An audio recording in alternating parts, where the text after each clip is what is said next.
everybody, Aimer back with another Mission Impossible episode review. This time I am doing Season 5, Episode 21, which is called A Ghost Story. We're almost finished with this season as well. So, it's a dark and stormy night where we see a young boy named Paul Bainbridge wake up from the thunder, and a shadowy figure is seen outside a window. From inside the house, we see an older man, Andrew, Paul's grandfather, hearing noises from the attic, and he heads upstairs to investigate, finding footsteps from his son, Howard, who has entered the room. Howard says he's been poisoned by a nerve gas he was developing and is dying, and wants to spend time with his son, Paul. A fight ensues, and Howard is thrown through a window and killed. Andrew Bainbridge goes outside in the rain and digs a grave for his son. We cut to Jim going to an odd store full of knickknacks for instructions. The mission, Howard defected from the U.S. and did indeed develop a lethal nerve gas called TRA, but he destroyed all his research, and the IMF must find his corpse, which contains the only traces of the TRA.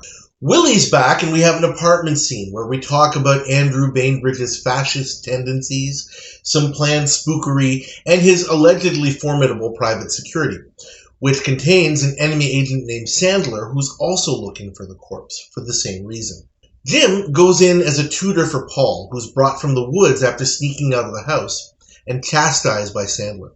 Paul will have none of it, runs away to the house, and Sandler chases him, but Jim downs him by opening his car door at an opportune moment.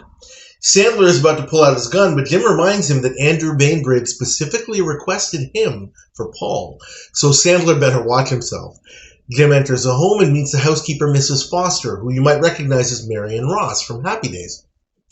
Andrew tells Jim that Paul requires a lot of discipline, is expected to be obedient, and neither Howard nor Paul's mother, Jeanette, should ever be discussed with him. The rest of the IMF cut through Bainbridge's fence, heading down to an old bomb shelter to use as a surprisingly cozy, if dingy, base of operations, and they start preparing. Jim hears Paul's laughter coming from the attic and is about to head to the door to check it out, but is interrupted by Mrs. Foster. Later, Jim joins Andrew for drinks and takes the opportunity to put a tiny device in his brandy glass, which causes him to see an image of Howard reaching out to him. Andrew gets upset, tells Jim to leave the room, confused until the image disappears after a moment. That night, Jim lets Paris and Barney into the house through a hidden entrance, and they spray anesthetic gas into Andrew's room, keeping themselves masked, and they gaslight the room with various devices, including an implant into Andrew's ear and a replacement ring for his finger. When they're done, Jim hears the laughter from the attic again, and Paul quietly runs out and goes back to his room. Jim decides to head upstairs, but when he gets to the top of the stairs, he's struck on the neck and takes a tumble back down, seeing Mrs. Foster looming over him to make sure he's okay. Jim heads back up, despite Mrs. Foster's protests that Andrew has given strict instructions to stay away from the attic, but Jim goes back. However, he finds no one there. Jim talks to Paul about it the next day and learns the attic was actually Howard's room. Paul asks Jim if he believes people can come back from the dead, which Jim kind of finds strange. Mrs. Foster calls Paul for lunch and sees Andrew on the stairs with a strange look on his face as Barney is transmitting a strong heartbeat sound into the implant. Paul takes the opportunity to run out of the house and into the woods, but Jim starts to follow, but loses him. Sandler comes up behind Jim and takes a shot, but Jim manages to elude him. Andrew tells Jim that Sandler was doing his job and following orders, and the heartbeat sound returns along with the sound of Howard's voice, telling the agitated Andrew to burn his bones so that he can be free from the poison. That night, Willie manages to get into the home, heads up to the attic, while Jim and Andrew are playing chess downstairs. Willie plants a picture of Dana on some sheet music along with some perfume. The IMF pumps oboe music into the implant, which of course only Andrew can hear. He goes up to investigate. The music gets louder. Andrew throws the oboe through a window and the music goes away. And the picture of Jeanette continues to fuel his ongoing agitation. Andrew has trouble sleeping as Paris sets himself up with a Howard mask, and Barney sends an image of him into Andrew's room, begging him to burn the poison from his corpse. Andrew calls for his doctor, Dana intercepts the call, saying his regular doctor is unavailable, but Dr. Paris will be glad to visit him, and he does, saying that he's physically okay, but clearly seems disturbed about the ghost of his son, who he alternatively seems to speak of as dead but also alive. Paris advises him to take some tranquilizers and find a way to get over his apparent guilt about Howard, which of course Andrew does not take well. That night, Andrew hears footsteps and the oboe again. Mrs. Foster asks him what's wrong, as the noises abruptly stop. Lightning and thunder is heard again as Andrew returns to his room and sees a ghost of Dana as Jeanette, who says she wants to be with her Howard, whose spirit is still trapped on the earth and encourages him to burn the corpse. This time, Andrew rushes out of the house, apparently sufficiently spooked. Andrew starts digging and Dana stays inside to make sure that Paul is okay, but he's not in his room, but rather up in the attic giggling again. Dana heads up, calling for Paul, and finds him standing next to Howard. Andrew finds the grave empty, of course, with Jim and Sandler showing up, everyone demanding answers from one another about where the corpse went.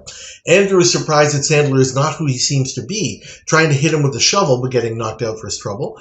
Willie comes up behind Sandler and subdues him, while Jim goes to figure out where the heck Howard is. Howard explains to Dana that fortunately his father dug the grave fairly shallow, so he was able to get out of it. Howard says he's going away with Paul for the time that they have left, but Mrs. Foster comes up behind them with a gun. Dana realizes she's working with Sandler, and to protect his son, Howard agrees to go with Mrs. Foster. Paul is distraught, and Dana tries to console him. Jim appears unexpectedly, surprising Mrs. Foster, who is caught and held by Barney. Howard begs Jim to grant him his wish, to let him spend time with his son. Jim tells him that he will assist, and he'll do better than that. With Howard's cooperation, maybe a cure can be found. Howard and Paul are reunited, and off everyone goes. Mission accomplished. I'm going to give this episode a grade of a D+. The best thing about this episode, I don't think I'm going to get too many of you out there who are going to disagree, is, as we've had in a few of the better, frankly, episodes of Season 5, is the incidental character of Paul Bainbridge, played by Anthony Norwalk. If you'll try to look up Anthony Norwalk, good luck, because I tried, and you're not going to find anything more about him. He doesn't have anything else on IMDb.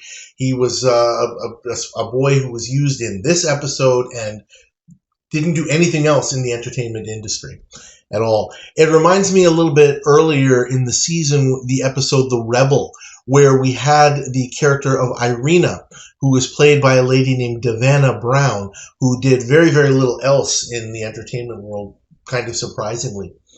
I think that young Anthony Norwalk did a really good job as Paul in this episode. Obviously, I have a father. I am a father. But, this character really kind of hits me, right there. Especially in the end when, Paul looks like it looks like he's going to lose his dad again, just when he got him back, and his grandfather has told him he's dead, but no, he's miraculously there, and Paul wants to just hang on to him so much. That was really, really, that was heart-wrenching. It was to me anyway. So he's really, really, really the bright spot in this episode for me.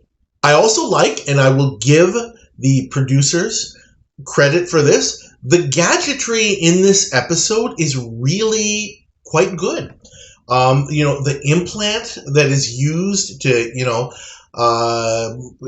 put sounds basically into Andrew Bainbridge's ear, that was actually pretty clever. The images that are seen, the holograms, that was actually very cleverly set up. Having transmitters in the bedposts, This is the first time I think we've actually seen that. It does happen a few times in later seasons in the same way, and in the revival series that sort of thing happens quite a bit. I remember especially in an episode called Holograms in the revival series. They use exactly this kind of technique, and it actually looks pretty good. Similar to earlier, not this season, but the season before, there was the episode Phantoms, which had almost exactly the same effects. Dana in this one, like Jeanette, looks almost exactly like Antoinette Bauer I did in that episode. But still, it wasn't too bad, and I'll talk a little bit more about the holograms and stuff later when we kind of go to some of the counterpoints. The actors are pretty good. Andrew Duggan as Andrew Bainbridge is fine. Frank Farmer as Howard, we don't see a whole heck of a lot of him, but he's okay. I already spoke about Anthony Norwalk. Marion Ross as Mrs. Foster, fine actress, and also William Smith as Sandler. We're going to see him a couple more times, in season 6 and season 7, and he's really kind of an interesting presence. I'll have more to say about him in the episodes that follow. Moving on, though, to the counterpoints. Yeah, they may be great actors, the ones that I mentioned, but holy jumpin', these people, the villains, are just completely utter lame schmucks. Especially Andrew Bainbridge. I mean, not that, Mrs. Foster or Sandler are a whole heck of a lot better. But, I mean, how in the world has this guy, he's obviously very, very well off. Somebody who's just that so, I don't even know how to describe it. Somebody who is so, not really with it about his surroundings and what's going on him, how he can be so well off. Gosh, that almost bothers me in my soul.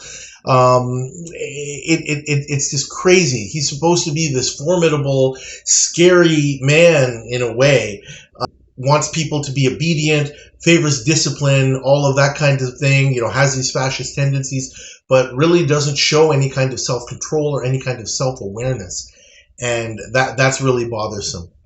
Speaking of schmucks, this security force that Bainbridge is supposed to have, Andrew Bainbridge is supposed to have, is, come on. These guys are just pathetic. The IMF is able to just cut through a chain link fence, go down to a shelter without being caught. A bomb shelter, actually, which has a path that leads right into the main house. Are you kidding me? I just don't even know what to say. That really, really, really killed it for me. It's a downer for the whole episode. What can I say? Even William Smith at Sandler, he's one of those faux tough guys. And again, not William Smith's fault. That's the way he's written. But I was just not impressed with that at all. And Mrs. Foster just seems to kind of be this busybody, right? What else can you say? Just not impressed at all with the villains. And that really, really, really brings the grade of the episode down. About the spookery. I mentioned that it is visually good, and I do agree. I think it is very visually. But the dialogue around it is just so hokey. Father, you loved me once, burn my bones, and that sort of thing. I don't know. It just kind of bothered me. There's a disconnect with how, much effort was put into it and setting it up, and how, and that was just like, really, guys, is that the best you could come up with the dialogue? Not only that, but I was also wondering how in the world was Paris able to do Howard's voice. Howard is a defector from the United States. He obviously hasn't been in the country for quite some time. Where in the world is he going to get samples and learn how to do Howard's mannerisms and voice? That was something that was completely overlooked as part of the plot. But so that did kind of kill it for me. Not just the villains being lame, but the plot also being much on the lame side. It's wonderful that we had the character of Paul so that we had some bright spot in this episode, because there really aren't any others. This is a very below average plot. other than that kind of subplot about Paul and his dad. It really is all about having these kinds of ominous feelings. I feel, just the way that the camera work is, when they're focusing on the attic door, that ominous attic door, right? It's just, the effect that they're going for. I understand why they're doing it, but it's just really so over the top. Mrs. Foster and the way that she's so kind of obsequious. It's like, oh, Mr. Kincaid, what's wrong? That sort of thing. Again, so over the top. The thunder and lightning, and it's a dark, stormy night when all of this stuff is happening. I don't know. I just felt that it's like, okay, come on, guys, we get it, right? Can we just kind of stick to what's supposed to happen in the story here? It was just too much. I definitely am going to stick with my grade of a D+ on this one. A couple of really good things, but it's really hard to overcome the bad that I mentioned. Okay, so that's about it for this review. Thank you all, as always, for watching. Please like this review video. Please subscribe to my channel if you haven't already. I appreciate the increasing subscriptions over the last little while. And please continue to leave your comments. Thank you again, and I'll see you next time.